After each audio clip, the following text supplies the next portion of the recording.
আমাদের স্কট ছাড়ার সময় হয়ে গেছে, তো বাইকগুলো সবার সামনে নিচ্ছে।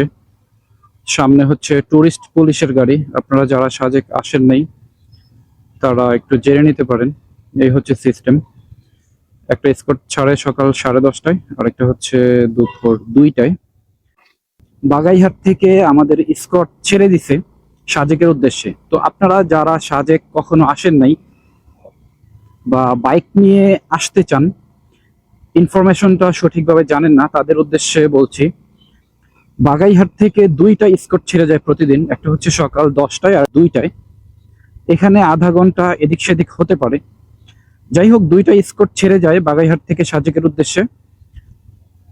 তো এখানে এসে সর্বপ্রথম আপনাকে আর্মি ক্যাম্পে এন্ট্রি করতে হবে। আপনারা কয়জন আসছেন, কয়টা বাইক আসছেন, বাইকের নাম্বার সহ টোটাল এন্ট্রি করতে হয়। আজকে যাচ্ছেন, আজকের ডেট দিয়ে দিবে এবং কবে ব্যাক করবেন সেটার ডেট উল্লেখ করে দিবে। এবং এখানে যেই রিসিপ্টটা আপনাকে দেওয়া হবে সেই রিসিপ্টটা যাওয়ার দিন আবার জমা দিয়ে যেতে হবে। এই হচ্ছে বাগাইহাট থেকে সাজেক যাওয়ার সিস্টেম। আর কোনো ফরেন গেস্ট থাকলে বা পর্যটক থাকলে সেই ক্ষেত্রে জেলা প্রশাসক থেকে পারমিশন নিয়ে দেন যেতে হয়। আদারওয়াইজ ফরেন গেস্ট যাওয়া পসিবল না। যাই হোক, আপনারা যারা আবার সাজেক থেকে ব্যাক করবেন, সেম 2টা স্কটেই সাজেক থেকে ব্যাক করতে হবে আপনাকে। সেটা হচ্ছে সকাল 10টায় আর 2টায়। এখান থেকে যেমন 10টায় আর 2টায় ছাড়ে, ওখান থেকেও সেম 10টায় আর 2টায় ছাড়ে।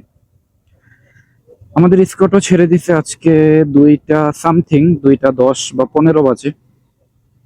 এখন সাজেকের উদ্দেশ্যে যাচ্ছি। যদিও সাজেক এই নিয়ে আমার বাইক নিয়ে 4বার আসা হয়েছে, এর আগে কখনো ভিডিও বা ব্লগ করা হয়নি, তো আজকে প্রথম করতেছি। তো দেখতে থাকুন। আসলে পাহাড় অনেক সুন্দর, অনেক। আপনারা যারা পাহাড়ে না আসছেন তারা কখনোই ফিল করতে পারবেন না যে পাহাড় আসলে কত সুন্দর। আপনাকে একটা রিফ্রেশমেন্ট দিবে এই পাহাড়। আমি বারবার ছুটে আসি পাহাড়ের দিকে। পাহাড় আমার অনেক ভালো লাগে। আর আপনারাও যদি কখনো আসেন, একবার আসেন পাহাড়ে, প্রেমে পড়ে যাবেন, বারবার আসতে মন চাইবে। বিশেষ করে সাজেক, তারপরে হচ্ছে বান্দরবান, এই প্লেসগুলো। আজকের স্কটে আমাদের এখানে বাইক সংখ্যা খুব বেশি ছিল না, অল্প। তো নর্মালি অন্যান্য সময় এর আগে আমি আসছি তো অনেক বাইক ছিল, তো আজকে বাইকের সংখ্যাটা একটু কম। যাদের গাড়ির পিস্টন দুর্বল আছে, ক্লাচ প্লেট দুর্বল আছে, চেইন সেট দুর্বল এবং চাকা দুর্বল, তারা এই টাইপের গাড়িগুলো নিয়ে সাজেক আসার চেষ্টা করবেন না, বিপদে পড়তে পারেন। আপনারা যারা নতুন আছেন, সাজেক আসতে চান বাইক নিয়ে, আগে কখনো আসা হয় নাই, হয়তো গাড়িতে আসছেন বাট বাইক নিয়ে প্রথম আসতে চান, সেই ক্ষেত্রে আপনাদের উদ্দেশ্যে কিছু কথা বলবো। সেটা হচ্ছে আপনার গাড়ির ক্লাচ প্লেট, তারপরে হচ্ছে পিস্টন, চেইন সেট এবং চাকা, এই জিনিসগুলো যদি পারফেক্ট থাকে তাহলে আপনি অনায়াসে যে কোনো গাড়ি নিয়ে আসতে পারবেন, এটা কোনো সমস্যা নেই। বাট যদি এই জিনিসগুলো প্রবলেম থাকে তাহলে আপনি দামি গাড়ি নিয়ে আসলেও হয়তো কোনো বিপদে পড়তে পারেন।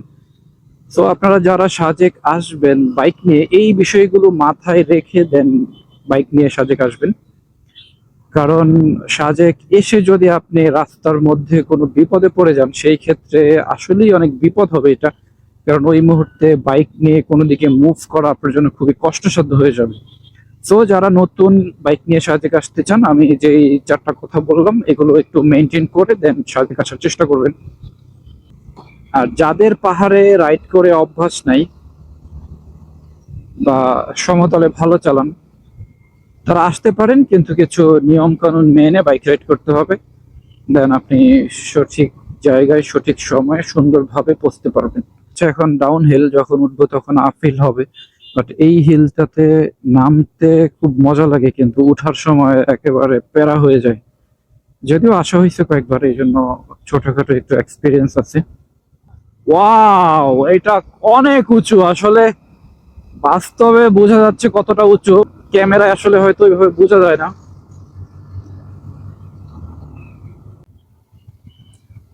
এই শিপন, কি অবস্থা? কেমন লাগতেছে?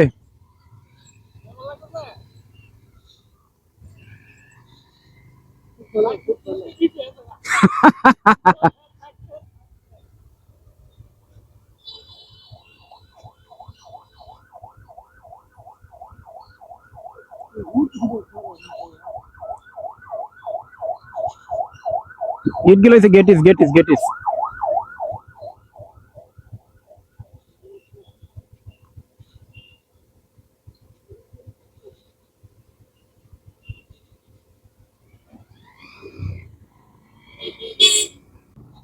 সাজেক এখনো বাকি আছে 17 কিলোমিটার। আমরা বাগাইহাট থেকে যখন বাইক স্টার্ট দিয়ে সাজেকের পথে আসি তখন ঠিক 17 কিলোমিটার আগে একটা আর্মি ক্যাম্প আছে। তো এখানে দুই পাশে দুই স্পটে ছেড়ে আসা গাড়িগুলোকে দুই পাশে তারা রাখে এবং একটা একটা করে ছেড়ে দেয়।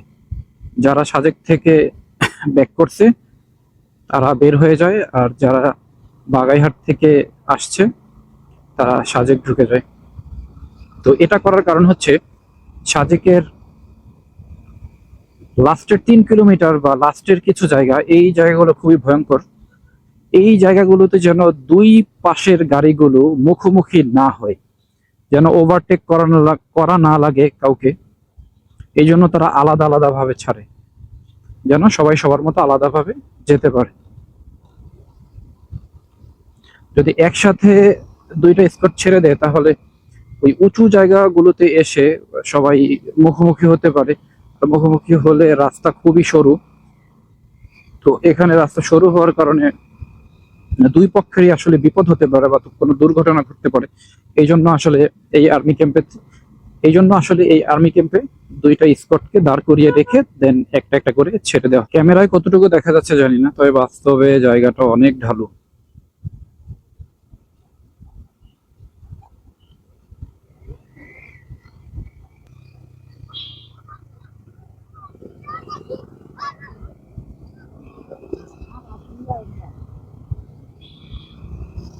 আমি আর হাত মিলাইতেছি না ভাই, তখন এক পিচ্ছি হাত মিলাইছে আমার সাথে, এত জোরে থাপ্পড় দিছে আমাকে, মানে অনেকক্ষণ পর্যন্ত আমার হাত জ্বলছে।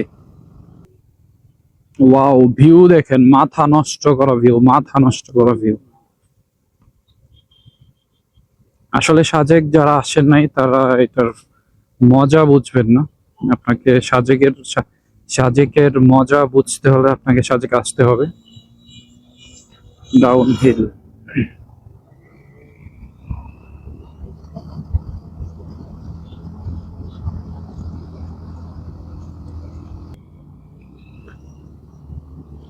সামনে একটা বালির ট্রাক, এই যে তিনজন খুব এক্সপার্ট বলছিল, এখন পড়ে যাচ্ছে। আমি নিষেধ করছিলাম যে ভাই তিনজন নিয়ে তো খুব রিস্ক হয়ে যাবে।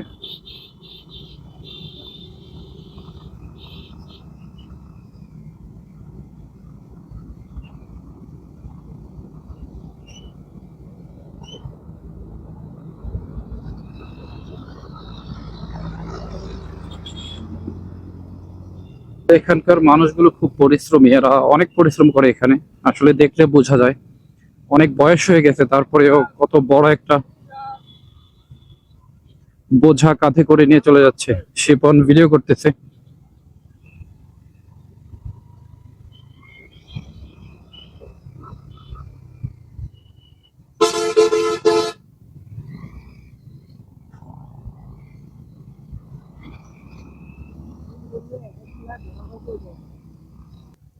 ওই যে সাজেক দেখা যায়, ওই যে দেখো, ওই যে ওইটা হচ্ছে মূলত সাজেক, ঠিক আছে, ওইটাই হচ্ছে সাজেক।